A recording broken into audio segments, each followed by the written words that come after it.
So I've gone straight to really the end of my presentation by putting this up here, but I just could not resist. Yes, this is live from my camera, my company's camera, on the International Space Station right now. It's the first ever external 4K camera. And now I'm going to wind the clock back to 2013, at the moment when I first came up with the initial idea that launched into this direction. So let me just go straight back to my presentation and do the slideshow. Yeah, ISS Above and Beyond, 4K Earth views made possible by you. Now, you may not know me, so you may be wondering, why am I saying made possible by you? I really do mean you in the sense of the community that you're all part of. Because when I first started out doing this stuff, I didn't know any of you all, and I certainly was not in the aerospace arena. So I'm going to start off first with a couple of housekeeping things. This is a very big moment that's coming up. November the 2nd of 2025 is the 25th anniversary of astronauts living on the International Space Station and working permanently. So Expedition 1 started November the 2nd of the year 2000, and every day since then there has not been 1 minute of one day where astronauts have not been in space working on our behalf. And I think that's an extraordinary thing. Now, when I started out on this, 2013, the International Space Station was functionally complete, sort of then. So I have Associate Chief Engineer of Boeing here, who works on the ISS program, Brian. Everyone give it up for Brian.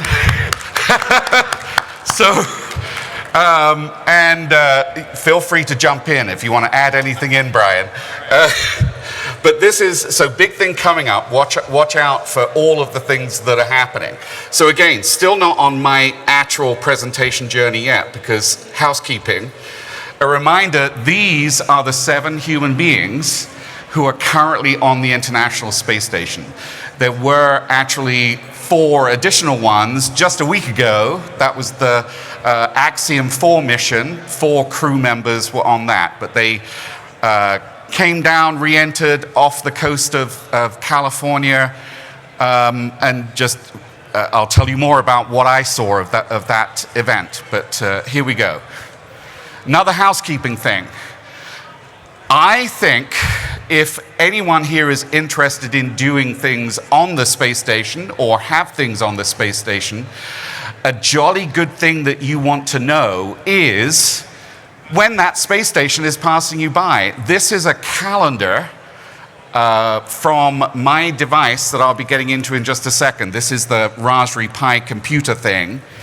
So this is my math calculations. Don't blame me if they're not quite sort of up to scratch into, oh, I see, we're sort of cutting off a bit there. Everywhere, so this is a calendar over the next 2 weeks, and you can see everywhere there's a dot or a circle, you see the time of the day at the top and then the day of the week down below. So about 2 weeks worth here. Everywhere there's a dot or a circle, those 7 human beings are somewhere above the horizon. The big circles means right over the top of our heads. And then you'll see that very special section of colored passes in the evening, green and yellow. Does anyone want to hazard a guess what is special about those yellow or green ones? You can shout out. What's really special? What do you think's going on with those passes? Anyone hazard a guess? Yes, there we go. Right, awesome. I have stickers in here. I'll be giving out stickers. I forgot to tell you that. So yes, so literally, I had a word with someone in Topo and ADCO and said, hey, I'm doing this presentation. Can you make sure that you reboost just enough so that you're passing over during ascent? And they said, sure, Liam, we'll do that for you. They don't do that, obviously. But there we go. So tonight there is a little visible pass around 9:30, but Wednesday's one, if you're still up just after 10 p.m., that's a doozy, because that one is going right over the top of our heads. And I promise you, even with how bright Vegas is, it will be visible as long as the clouds stay away. And I've got it on good authority, the clouds are staying away. Okay, so what is this all about? So you've heard me sort of give you the housekeeping thing, which is just the basics about the space station. Well, back in 2013, you've had me be the person who lets you know that this is happening. Now, I'm not everywhere, but I come from an outreach, public outreach arena. I used to be the president of Orange County Astronomers, Griffith Observatory Planetarium lecturer. And during my time of doing that, we take our telescopes out to schools and science centers, and the space station would often make an appearance. As it was being built at that time, you could often see an approaching spacecraft, otherwise known as the shuttle, coming along to help assemble it. Well, I discovered that the public really didn't know a lot about what was going on. So in 2013, it took me that long, I created a little device that you can plug into your TV and it lights up whenever the space station's passing by. I did the first one for my 3-year-old grandson, Owen, and he knew every time the astronauts were above when he came around Grandpa's house. This gives you a little bit of information about it now. So in 2013, I did not plan to be here.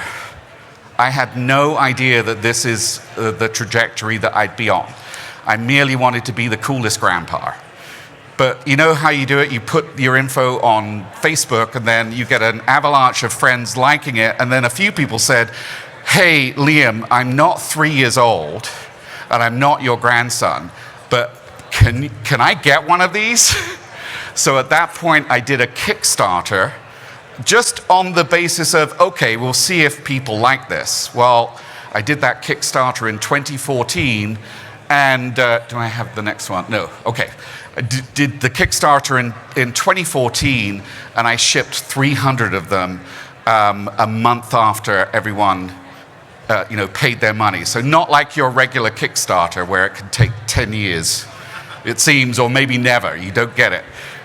So that came out, and you know what happens when you create something that adds value to what NASA and this community is working on? What happened was I got invited to Johnson Space Center to meet with the people at Johnson Space Center who were responsible for the cameras on the space station. My product, it didn't just flash. When you plug it in, it goes through all of these different screens that you see up here. So it shows who the crew are. It tells you when the next visible passes are, shows you the orbit, and then also you can see there it shows live video from NASA's cameras. NASA has been live streaming those views since April the 30th, 2014. And since that date, we've had the benefit of having live views of the Earth from NASA's cameras all that time. But they didn't know what was going to happen when they invited me to Johnson Space Center, because what I did was I met the ISS imagery manager. Over here you'll see there's a photo of me looking rather proud of myself. This is at the 2015 ISS R&D conference. And I was invited to do a poster presentation about what I'd created. And unbeknownst to me, they put me right next to the poster presentation that was about the cameras that my device hooked up to. And this is Carlos here. Carlos just retired in November. But what I managed to, and also on the right, yeah, what happens when you do a Kickstarter and you've got to ship 300 things. That's our dining table. What you don't see is that my wife was the one who was doing all the QA and everything on that. It was beautiful. So that was the first example of how I got connected inside sort of inside the area. The next thing is, this is the ISS National Lab. So after I went to the 2015 ISS R&D conference, I was invited to submit an application for a grant to ship 100 of these into middle schools and to create curriculum. So I've got the ISS National Lab to thank for that support of this early use. And what happened was, it then went from a Kickstarter where it was in quite a few schools, but now it was in a very special set of 100 schools with curriculum that was created by teachers who teach this, who teach space. So thank you very much. I want to say thank you to ISS National Lab. Meg here is with the ISS National Lab. So I can promise you, what you saw at the end would not have happened without this connection. So that was one, and I'm skipping through so much of the story here, but another cool thing was, so this is a little LED, and the little LED lights up. It's really offensively bright if you have it in your living room. But that's the way it goes. Deal with it, people. However, it's not offensively bright enough if you have a space center. So what NASA asked me to do was to make a customized version of this that switched on the lights across a canopy to the entrance to Johnson Space Center. So hands up if you've been to JSC here. Yeah, a few people. So you've probably gone through this gate. If you ever notice it's purple, that's when the space station's above and it's being switched on by my little device here. So some of you may even recognize the people who are in the picture on the left here. That's Jennifer Scott Williams. That's Jen off console. She was Jen on console for a while. So in the social media realm. And that bit there, the ISS program is hosting a glow party. Yes. They literally have glow parties under gate 2 if it coincides with a good visible pass. So, and that was them all having the glow party while that was going on. All right, one more thing in the NASA side of things. Was anyone here at the Space Symposium this year? Did you stop? So just one? So wow, yeah, really. AIAA doesn't go to, oh no, the ISS R&D, it was always at the wrong time of the year, right? They clashed a lot of times, I think. Anyhow, this is the Space Symposium. So this is NASA's booth at the Space Symposium. And this, again, is a custom version of the ISS Above that is a big long strip that lights up. So now if you go to NASA events and they have a booth set up, you'll often see the ISS Above running that. So how does all this relate to what I showed you at the beginning of the presentation? I was showing you live video and I already gave it away. That's from my camera that's on the International Space Station. So here's the outrageous thing. What you're seeing here is a representation of, in this case, Samantha Cristoforetti. Yes, I have met her. And she's looking out the best window on the International Space Station, the cupola. And the live views that my system was featuring really represents that view. But here's the little thing that NASA didn't realize they were getting with me.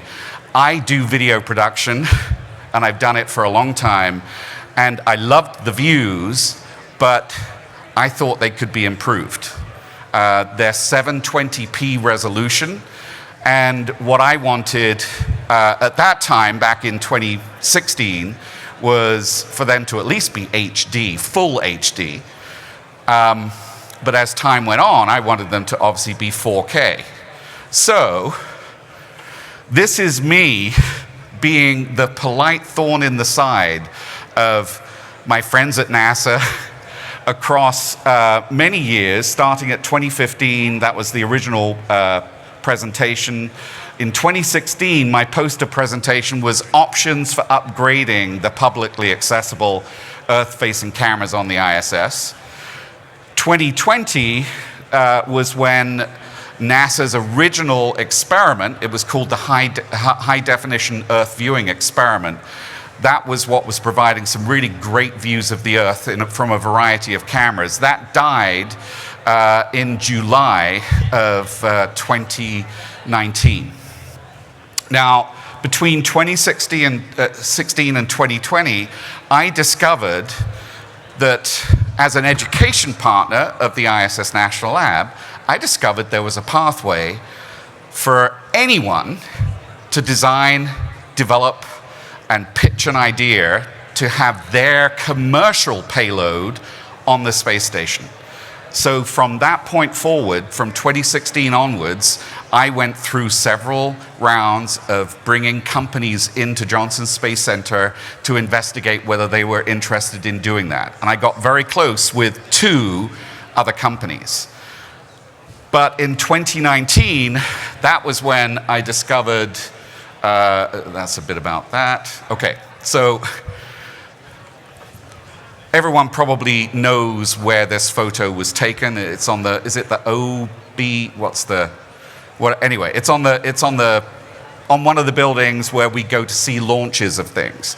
So I'm scooting a little bit forward because this is March the 30th, 2024. So what I had discovered is that there was a company that had already set themselves up to do what I wanted to do in other realms. This was a company called SEN. I've got this right here. And the whole purpose was to create opportunities to show the Earth live, from hosted payloads on satellites to their own satellite. And then what I persuaded them to do was to do this for the space station. So this was me in 2024 watching our payload launch, and this is some details of the payload. So you're seeing behind the scenes here, I wanted the actual camera system to be in a place where it was secure from any kind of obstruction, that it would be in a place where it would have a perfect view of the forward side of the station, also below the space station, and I'll show you here. We basically have 3 different cameras: the nadir view, the horizon, and the docking port view. And I'm just going to go straight to showing you an example here. So this is actually here, just a few days ago. So this is approaching from Southern California. That is Vegas. And on the live YouTube thing, it's a lot smoother than how it's playing out right now, but that is Lake Mead. You'll see there's no obstruction. If you were to look right now at NASA's view, there unfortunately is a block in almost probably 40% of the field of view. There's a spare pump module that had to get placed right underneath that camera. Let me go to the next one. Where were you all last night? It was the night before last. I think this was like 2 a.m. You don't have to tell me where you were at 2 a.m. But this is where you were. Wherever you were, this is Vegas at night.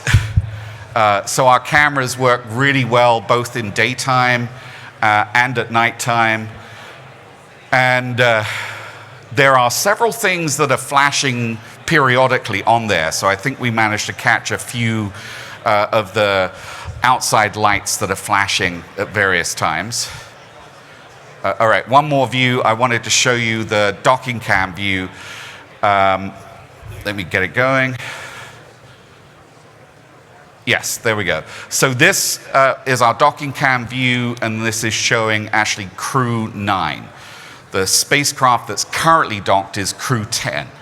But so this was the one before that one. And we've just had some amazing views through all of this. So with that, I don't know whether I've done a good enough job of what I set out to do, because I really wanted this to really feel like a full acknowledgement for the ISS National Lab, because this would not have been possible had I not been exposed to the ways in which a commercial company can get their payloads onto the space station. Also acknowledge you for all of the work that you've supported me on the STEM side of things. So the ISS Above now features this video, and occasionally when this video goes off but the NASA system is still running, I still switch to the NASA thing, and will forever be grateful for the leadership that was accomplished all that time. I did want to mention, so it isn't just about me. So part of all of this are the other education partners that have been really working with you all these years. And Brian, hope you don't mind, I'm going to bring up ISS Mimic.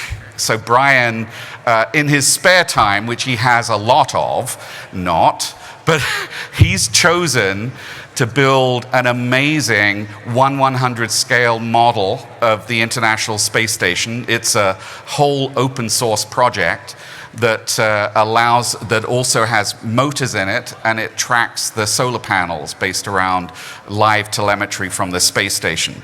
It's way bigger than that, but again, that was another project that's received funding from the ISS National Lab, and I think you're going to be presenting here tomorrow with Amy, who is actually a flown astronaut on Blue Origin. So she's an educator that got a special flight up there.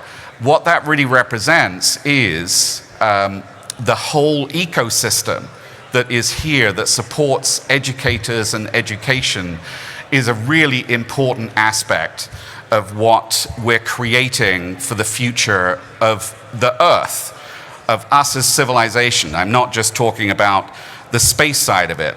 When we do this, the reason we're doing this is because I and the CEO, Charles Black of CEN, we believe this makes the world a better place. We believe what you work on, I know there's lots of different aspects of what goes on here, but what we work on is about making the Earth a better place for the people who live in it. And that's what this is all about.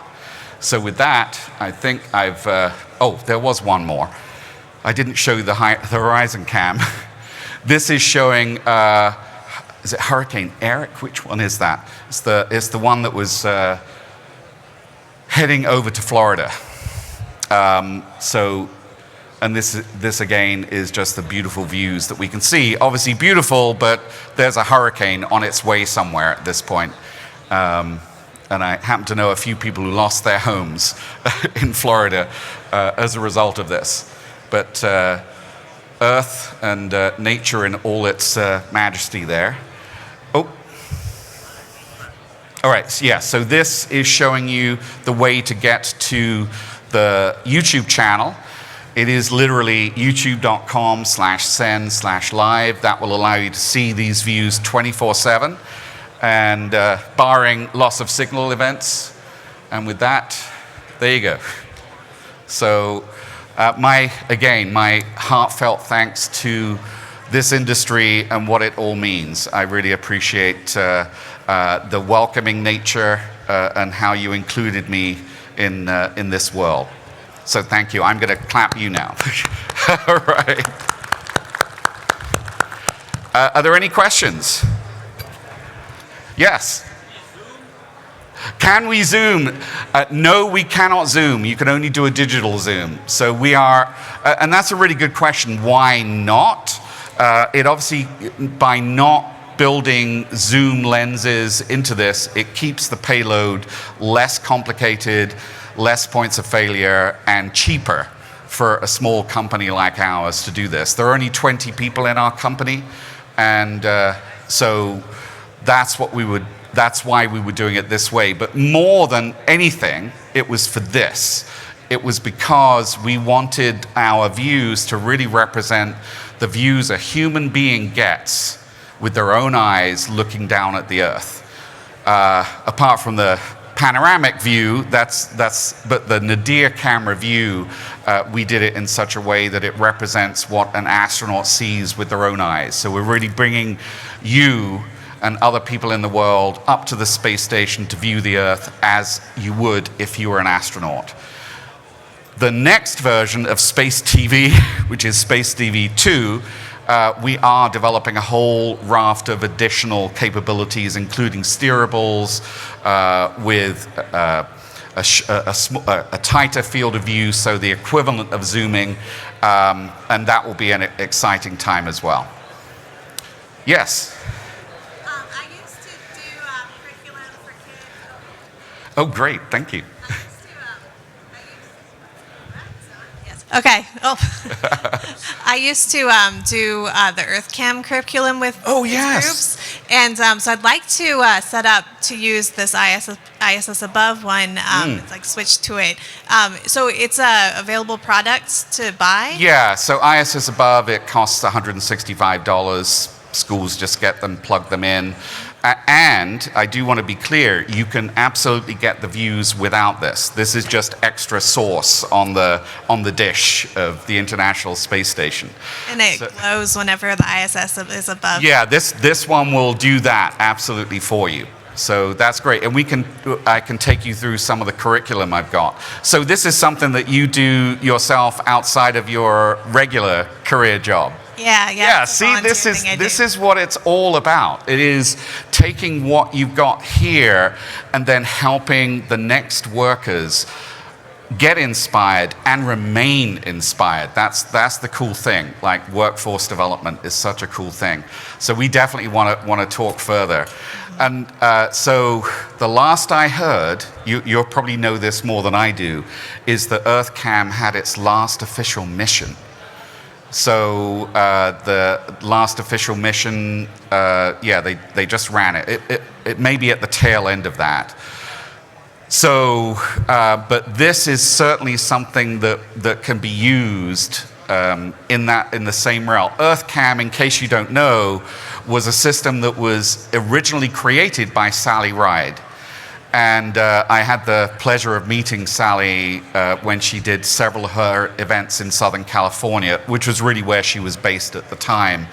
But EarthCam allows teachers and students to actually target particular places on the Earth where the space station's going over in a mission, but it's through a special digital camera rig that's installed over the wharf window. I think there's a window, so it's not the cupola, it's somewhere else. And then students, I don't know how many students did it. How many missions did you do? I did two missions with two different student groups, and I also got started with MoonCam. Oh yeah, wow. So just it really does just speak to just the nature of this work, that there are ways that we can really bring this forward to students. So you were aware that EarthCam, that was the last mission, or is that news to you? Hopefully. Well, I hadn't done it for a while, but okay. There's a new student group I wanted to do it with, so now I have a new resource to use. Right. I don't speak on behalf of EarthCam, but I so do not want that program to disappear. It's such an important capability for students to be able to feel as if they really do research where the station's going and then using an interface choose where they want the image to be taken. So hopefully there's a solution to that. Thank you so much, and thank you everyone. I actually have... Oh yeah, go for it.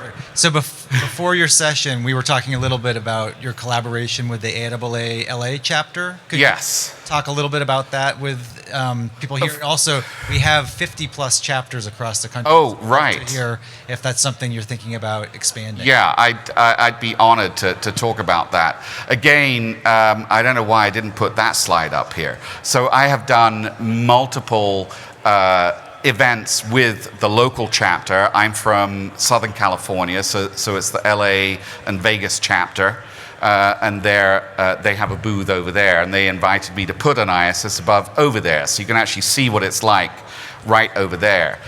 But what I again discovered is that in order to get on in this world, what you find is you do want to be with other like-minded people. You want to feel as if there is a community that is supportive of wherever it is that you're going, and the AIAA is that.